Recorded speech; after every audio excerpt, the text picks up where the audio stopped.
दोनों हैरान परेशान होकर एक दूसरे को देख रहे थे। सबनम, तुम यहाँ? तुम कहाँ चली? तापसी, मैं तो अपने घर जा रही हूँ, दिल्ली। सबनम, ओ, तो तुम दिल्ली से हो? तापसी, हाँ जी, पर आप? सबनम, बताया था ना कि कुछ काम था इस वीकेंड, तो उसी के लिए मैं भी दिल्ली जा रहा हूँ। तापसी, ओ, तो आप मेरे साथ ही जा रहे हो? सबनम ने तापसी की आंखों में देखा और बोला, हाँ, मैं और तुम साथ ही जा रहे हैं। तापसी फिर शबनम की आंखों में खोने लगी थी। उसने जल्दी से अपने आप को संभाला। शबनम ने उसकी ओर मुस्कुरा कर देखा, फिर आसपास देखने लगा। शबनम मन में, थैंक यू महादेव, सच में बहुत बड़े वाले थैंक्स। आपने तो मेरा रास्ता बहुत ही खूबसूरत बना दिया, इतने प्यारे साथी का साथ देकर। तापसी के मन में भी हलचल हो रही थी, यही सोच के कि अभी 6 घंटे तक वो शबनम के साथ इस सफर में होगी। तापसी ने ध्यान शबनम की ओर न जाए इसलिए ईयरफोन निकालकर कानों में लगा दिए। शबनम भी अपना बैग देखने लगा, वो कुछ ढूंढ रहा था। तापसी ने देखा तो इशारे से पूछा, क्या हुआ? शबनम ने बेचारा सा मुंह बनाकर, वो मेरे ईयरफोन लगता है छूट गए हॉस्टल में ही। यार, मैं अब कैसे रहूँगा? मुझे तो सॉन्ग सुनते सुनते ही सफ़र करने की आदत है। तापसी ने कुछ सोचा, फिर अपने ईयरफोन निकालकर शबनम की ओर कर दिए। शबनम, नो वे कैप्टन, तुम अपना एंजॉय करो, मैं टाइम पास कर लूँगा। तापसी ने कुछ नहीं कहा, बस शबनम को देखती रही और हाथ शबनम के आगे ही रखा। शबनम ने सर झटक के उससे ईयरफोन ले लिए। शबनम, तुम सच में बहुत जिद्दी हो कैप्टन। तापसी मुस्कुरा दी तो शबनम ने एक लीड अपने कान पर लगाई और एक तापसी की ओर बढ़ा दिया। तापसी ने उसे देखा तो उसने लेने का इशारा किया। तापसी ने भी अपने कान में एक लीड लगा ली। शबनम अपने फ़ोन से सॉन्ग प्ले कर रहा था, बट कुछ कुछ सॉन्ग तापसी की पसंद के ही थे। तापसी खिड़की से बाहर देख रही थी और शबनम उसे। फिर कुछ देर बाद तापसी की आंखें बंद होने लगी तो उसने सर सीट से लगा लिया। सामने की सीट पर बुजुर्ग दंपत्ति बैठे थे। शबनम बस सोती हुई तापसी को देख रहा था, तो वो दोनों उसे देखकर मुस्कुरा रहे थे। शबनम ने उनकी ओर देखा तो वो भी मुस्कुराने लगा। तो उस बूढ़ी औरत ने दोनों को देखकर शबनम को इशारे से कहा कि दोनों एक साथ बहुत प्यारे लग रहे हो। शबनम ने आंखों ही आंखों में थैंक यू बोला और फिर खुद भी आंखें बंद करके सर पीछे सीट से लगा लिया। तापसी ने नींद में ही उसके बाजू को अपने हाथों से पकड़ लिया। शबनम आंखें खोल उसे देखने लगा। तभी शबनम का पसंदीदा गाना चला, रहना तो पल पल दिल के पास, जुड़ी रहे तुझसे हर एक सांस, खुद पे पहले ना इतना यकीन मुझको हो पाया, मुश्किल सी घड़ियाँ आसान हुई अब तू आया। एक बात कहूँ तुझसे, तू पास है जो मेरे, सीने से तेरे सर को लगा के सुनती मैं रहूँ नाम अपना, सीने से तेरे सर को लगा के सुनती मैं रहूँ नाम अपना। गाना सुनते सुनते ही शबनम के चेहरे पर लंबी मुस्कान आ गई। उसने तापसी को देखा जो नींद में भी मुस्कुरा रही थी, शायद कुछ अच्छा सपना देख रही थी। शबनम ने तापसी से नज़र हटाकर सर सीट से टिका लिया और आंखें बंद कर उसे महसूस करने लगा। कुछ देर बाद तापसी का फ़ोन बजा तो उसकी नींद खुल गई। शबनम तो जाग ही रहा था, बस आंखें बंद कर बैठा था। तापसी ने जब देखा कि वो शबनम की बाजू में हाथ डालकर उसके कंधे पर सर रखकर सो रही थी, तो जल्दी से अलग हो गई। फिर फ़ोन देखा तो उसके पापा का था। जैसे ही उठाने लगी कट गया। तभी मैसेज आ गया जो उसके पापा का ही था। पापा, बेटा, मुझे पता है अब तू हॉस्टल से निकल ही गई होगी तो शाम तक पहुंचेगी। अगर मैं घर पर नहीं हुआ तो तू किसी को मत बोलना कि मैंने तुझे बुलाया है। बस कुछ बहाना बना देना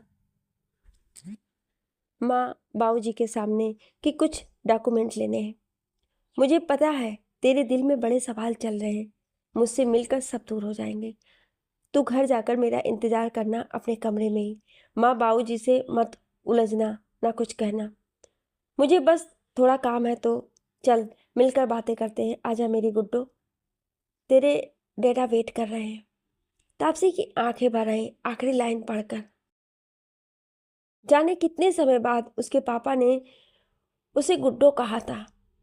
जब माँ थी तो वो हमेशा उसे गुड्डो ही बुलाते थे और वो डैडा, पर उसकी माँ के जाने के बाद ही सब बदल गया। तापसी के आंसू आखिरकार बाहर ही आ गए। तापसी ने शबनम की ओर देखा जो सो रहा था। फिर जल्दी से आंसू साफ कर लिए। पर तब तक शबनम के हाथ पर तापसी के आंसू की एक बूंद गिर गई थी। शबनम ने जल्दी से आंखें खोलकर देखा तो तापसी शबनम के जागने से हड़बड़ा गई और बाहर देखने लगी। वो चाह कर भी कुछ पूछ नहीं पाया। तापसी कुछ उदासी अपनी मम्मा को याद करने लगी। शबनम ने कुछ सोचा, फिर तापसी की ओर देखने लगा। तापसी से कुछ पूछने का हक अभी तक उसके पास नहीं था, तो उसका मन ही बहलाने का सोचा। शबनम, कैप्टन। तापसी शबनम की ओर देखने लगी। शबनम, यार मैं ना पहली बार दिल्ली जा रहा हूँ, भले ही काम के लिए, बट मैंने सुना है वहाँ का स्ट्रीट फूड बहुत फेमस है। तो मुझे बताओ ना, मुझे ना स्ट्रीट फूड बड़ा टेस्टी लगता है। शबनम बड़े ही एक्साइटमेंट से पूछ रहा था। तापसी शबनम को ऐसे देखकर बताने लगी, वैसे भी वो तो खुद ही वहाँ का खाना मिस करती थी। एक नंबर की फूडी जो थी पहले, वो पूरी चटकोरी। तापसी, हाँ सर, वहाँ पर तो हर तरह का खाना मिलता है, पंजाबी, महाराष्ट्रियन, गुजराती, बंगाली, हर तरह का, बट सबसे ज़्यादा पंजाबी टच ही है। छोले भटूरे, बटर नान, कुलचे, समोसे, चाट, गोलगप्पे, कचौरी, दही भल्ले, लस्सी, दाल मखनी। तापसी बस बोले जा रही थी और आसपास के सब लोग ही उसे सुनने लगे। वो तो हर चीज़ का नाम लेकर बड़े ही स्वाद से बता रही थी कि सामने वाले का खाने का मन कर जाए। सभी चटकारे लेकर सुन रहे थे। बीच बीच में कुछ लोग और बोलने लगते तो तापसी और खुशी से बताने लगती। तापसी तो बस बताते बताते सब कुछ भूल गई। शबनम बस मुस्कुराते हुए एकटक उसे देखने लगा। वो सच में बताते हुए बड़ी क्यूट सी लग रही थी, पूरी चटकोरी लग रही थी। शबनम मुस्कुराते हुए बस उसे देखने में लगा था और तापसी तो अब शबनम को छोड़ सबको बताने लगी थी। हरिद्वार आ गया था तो कुछ यात्री वहां उतर गए। तापसी भी बोलते बोलते थक कर बैठ गई तो शबनम ने मुस्कुराहट के साथ उसे पानी दिया।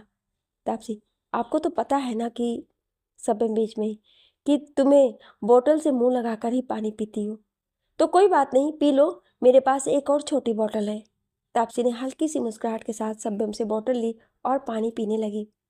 तापसी पानी पीकर, तो आपको वहाँ क्या क्या खाना है आप मुझे बता दो, मैं वहाँ की सबसे फेमस दुकानें और जगह बता दूंगी, आप वहाँ जाना।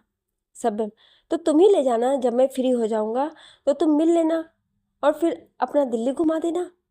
तापसी, मैं कैसे, वो मेरे घर।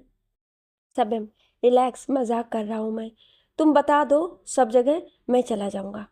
तापसी, मैं आपको सेंड कर देती हूँ।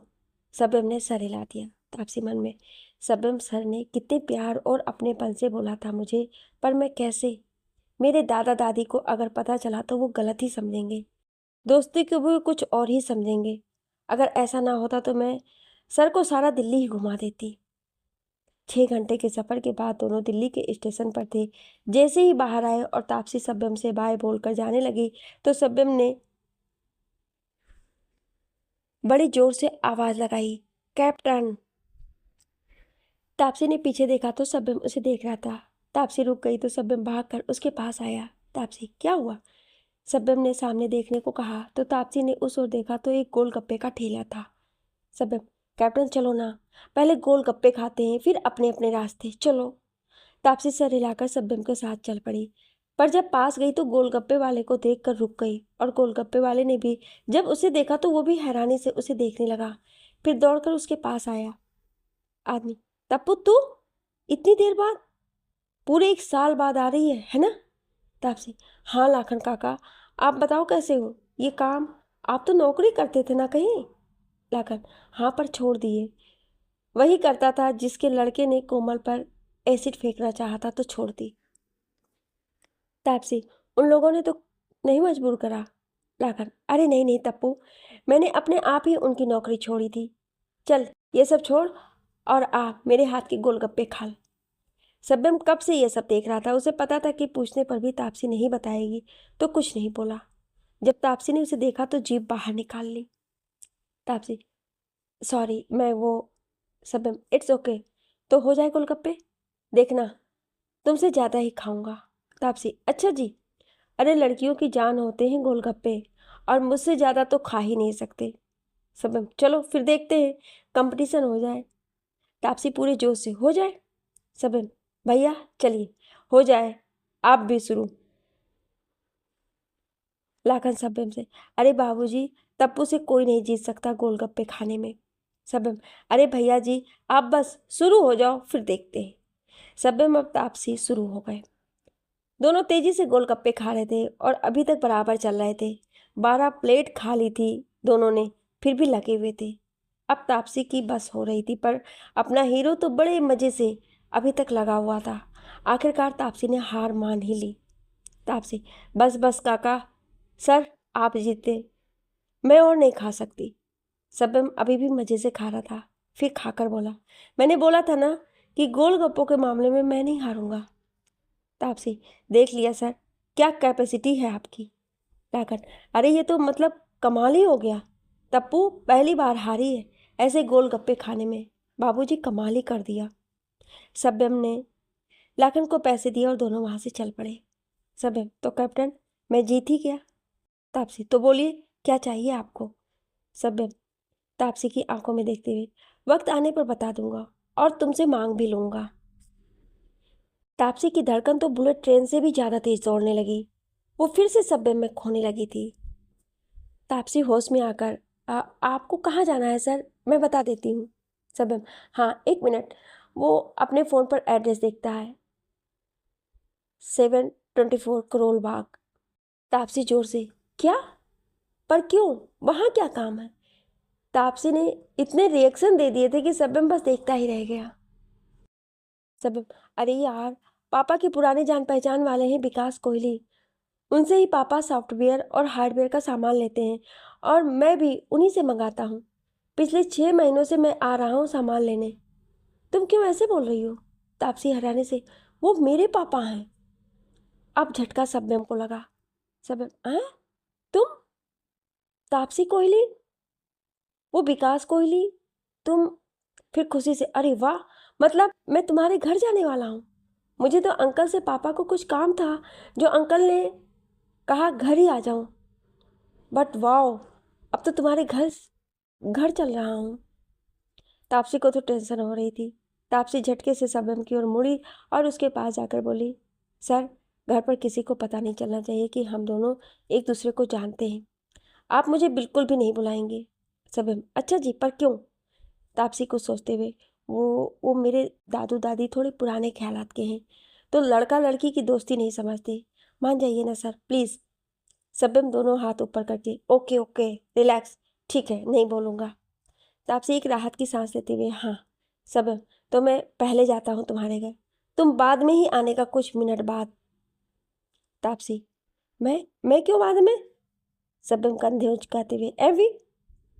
सब्यम इतना बोलकर एक ऑटो रोककर बैठ गया और तापसी के सामने हाथ हिलाते हुए चला गया। सब्यम मन में, हे मेरे भोलेनाथ, मेरे महादेव, लगता है मेरी लव स्टोरी आप ही लिख रहे हो। क्या झटके पे झटका दे रहे हो। मैं कैप्टन के घर जा रहा हूँ, मतलब आज और कल पूरा दिन कैप्टन मेरी आंखों के सामने होगी। वाह जी वाह, महादेव सच्ची, आपने तो कमाल ही कर दिया। और ना जानने का नाटक तो मतलब वाओ। मैं उसे थोड़ा सा तंग करूँगा, पर विकास अंकल के माँ पापा को मिला हूँ मैं, वो तो बड़े अच्छे से ही बात करते हैं, पर चलो वहाँ जाकर ही आज पता चलेगा। तापसी कुछ देर तक बस इधर उधर चलकर घर का क्या होगा वो सोच रही थी। पापा को भी मुझे आज ही बुलाना था और सर को भी क्या आज ही आना था। हे महादेव, आप कर क्या रहे हो। मेरी जिंदगी शांति से नहीं चला सकते, बस झटके देते रहते हो आप। अब चल तापसी, घर जाकर देख क्या हो रहा होगा। सब्यम तापसी के घर के सामने खड़ा था। बेल बजाई तो एक लड़की ने आकर दरवाजा खोला। सब्यम, विकास अंकल से मिलना था। तभी पीछे से तापसी की दादी आ गई और सब्यम को देखकर बोली, दादी, तुम विकास से वो ग्राहक हो ना, पिछली बार भी आए थे। सब्यम ने हाँ में सिर हिलाया, दादी के पैर छुए। दादी, जिंदे रहो पुत्र जी। तभी दादू भी आ गए, वो भी सब्यम को पहचान गए। सब्यम ने उनके भी पैर छुए। सब्यम, वो अंकल ने इस बार घर ही आने को बोला था तो। दादू, हाँ चलो आओ पुत्र जी, अंदर आके बात करते हैं। सब्यम उनके साथ अंदर आ गया। तापसी का घर खुला बहुत था, पहले आंगन आता, उसके बीच में ही अमरूद का पेड़ था। हाँ जी, अमरूद का, ना कि तुलसी का। वो इसलिए क्योंकि दादी को अमरूद पसंद है, तो दादा ने लगवाया था, जिसे अब वो काटने नहीं देते थे। फिर आता था मेहमानों के लिए बैठक वाला कमरा, जिसमें बस उसके दादी दादू की जवानी की और कुछ अब की तस्वीरें थीं। तापसी के दादू रिटायर आर्मी अफसर थे, कैप्टन रैंक पर, तो अपने मेडल भी वहाँ पर लगाए थे। हर तरफ उनकी ही फोटोज थी। घर तो बस सामान्य सा था, बस उस पर दादी दादू की ही पुरानी यादें और उनके हिसाब से सब था। हर कोई समझ जाता था कि दोनों को बस अपने आप से ही प्यार है, बाकी दुनिया तो भाड़ में जाए। सब्यम कुछ कुछ समझ रहा था। दोनों वहीं बैठ गए। दादी उस लड़की का परिचय दिया। दादी, ये मौनी है, मेरी बेटी की बेटी। सब्यम ने बस हाय बोल दिया। सब्यम, विकास अंकल? दादू, वो बस आता ही होगा। तभी सामने से तापसी की एंट्री हुई। दरवाजा खुला था तो वो सीधे अंदर आ गई। दादी दादा और मौनी उसे देखकर हैरान रह गए। उन्हें लगा था कि अब वो इतनी जल्दी घर वापस आने का नहीं सोचा था। उनको लगा था कि वो अपने पापा से दूर ही रह जाएगी और वो विकास को बस अपने काम के लिए और सेवा के लिए इस्तेमाल करेंगे। और ये सब उनके दिमाग में उनकी बड़ी बेटी ने भरा था, मतलब मौनी की माँ ने। तापसी ने अंदर आकर दोनों के पैर छुए। दोनों ने बिना मन के उसके सर पर हाथ रख दिया। सब्यम सब कुछ देख रहा था कि उनके चेहरे पर कोई खुशी लग ही नहीं रही थी। दादू, ये? सब्यम बीच में ही, ये आपकी पोती होगी सर, है ना? बिल्कुल आपकी तरह लग रही है सर, इसलिए मुझे लगता है सही पहचाना। दादू, हाँ वही है, सही पहचान गया, मेरी पोती है तापसी। सब्यम ने सामने आकर तापसी के आगे हाथ करा। Hello captain. दादी, कैप्टन? तापसी के चेहरे का रंग उड़ गया। सब्यम, वो क्या है ना, सर भी कैप्टन है तो उनकी पोती की पर्सनालिटी थी उन्हीं की तरह, तो कैप्टन जैसी। तो हाय तापसी जी। तापसी सब्यम को घूरकर, हाय दादाजी, ये कौन? दादू, ये विकास का मेहमान है, तू जा सबके लिए पानी लेकर आ। दादी, और हाँ, जाकर बाहर नत्थू लाल के यहाँ से कचौरी भी ले आ। तापसी सर हिलाकर चली गई और मौनी वहीं बैठ गई। सब्यम को बड़ा अजीब लगा कि वो अभी आई थी और उसे बैठने तक नहीं बोला। कुछ देर बाद तापसी सबके लिए कचौरी लेकर आ गई। सब्यम का तो वैसे ही गोलगप्पे खाकर पेट भरा था, पर दादी दादू जबरदस्ती करके उसे खाने को बोल रहे थे। ये देख तापसी को मज़ा आने लगा। उसके चेहरे पर सब्यम का बेचारा सा मुंह देखकर मुस्कुराहट आ गई, जिसे सब्यम ने देख लिया और फिर मुंह बनाकर खाने लगा। सब्यम मन में, तुम्हारे लिए तो कुछ भी कर जाऊं। तो ये कचौरी क्या चीज़ है मेरी कैप्टन? कुछ ही समय में विकास जी भी आ गए। तब तक तापसी रसोई में लगी थी। सब्यम आंगन में किसी से फोन पर बात कर रहा था। मौनी उसे छुपकर देख रही थी, या कहो ताड़ रही थी ऊपर से नीचे तक। विकास सब्यम को देखकर, अरे सैवी, आज तुम तो अगले हफ्ते ही आने वाले थे ना? सब्यम उनके पैर छूकर गले लगा, फिर बोला। सब्यम हैरानी से, अंकल इसी हफ्ते आना था। फिर अपना फ़ोन खोलकर ऑर्डर की डिटेल दिखा दी। विकास सर पर हाथ रखते हुए, मैं ही भूल गया बेटा। जी। सब्यम, कोई बात नहीं अंकल जी, पर कल तक भी सामान आ जाएगा। विकास, हाँ हाँ, मैं कर दा कोई इंतज़ाम। तू कल तक ऐथे ही रुक जाई। ओह, गुड्डू भी आने वाली थी, वो कहाँ है? तभी सामने से तापसी आ गई पानी लेकर। तापसी धीरे से अपने पापा के गले लग गई तो विकास ने भी उसके सर पर हाथ रखा। तब तक दादी बाहर आ गई तो विकास जी दूर हो गए। विकास तापसी से, तू तू कब आई? तापसी, वो कुछ डॉक्यूमेंट लेने आई थी मेरे। विकास ने सर हिला दिया और सब्यम ये बात करते अंदर चले गए। फिर कुछ देर बाद तापसी को आवाज़ लगाई, विकास जा ऊपर युग के कमरे में सब्यम को ले जा, ये वहीं रहेगा। तापसी ने सर हिला दिया और सब्यम के साथ ऊपर चली गई। ऊपर दो कमरे थे, एक तापसी और उसके भाई युग का, और एक उसके मम्मा पापा का। दादा दादी नीचे रहते थे। नीचे का सारा पोर्शन वो अपना ही मानते थे। अगर उन चारों की कोई चीज नीचे रह जाती तो वो उठाकर सीढ़ियों पर रख देते थे। परायों जैसा बर्ताव है उनका तो। तापसी ने युग का कमरा खोला और सब्यम को अंदर लेकर आ गई। तापसी पूरा कमरा देखती हुई, ये मेरा और भाई का रूम था। अब 2 दिनों के लिए आपका है, बट हाँ, थैंक यू सर नीचे मदद के लिए। सब्यम कुछ बोलने लगा। तापसी, सर अब कुछ नहीं, मैं खुद ही आपको सब बता दूंगी, अब आप रेस्ट करो। तापसी बाहर जाने लगी तो सब्यम कुछ बोलने के लिए आगे आने लगा। तापसी भी उसी समय कुछ बताने के लिए पीछे मुड़ी तो दोनों एक दूसरे से टकराकर बेड पर गिर गए। तापसी सब्यम के ऊपर थी, दोनों एक दूसरे को देखने लगे। तापसी फिर से सब्यम की आंखों में डूब रही थी और सब्यम पहली बार तापसी को इतने करीब से देख रहा था। क्या ये गिरना सिर्फ एक इत्तेफाक था या उनकी कहानी का सबसे खास मोड़? जानने के लिए सुनिए अगले भाग में। क्या आप अगला भाग सुनना चाहते हैं तो कमेंट में यस जरूर लिखिएगा। Thank you.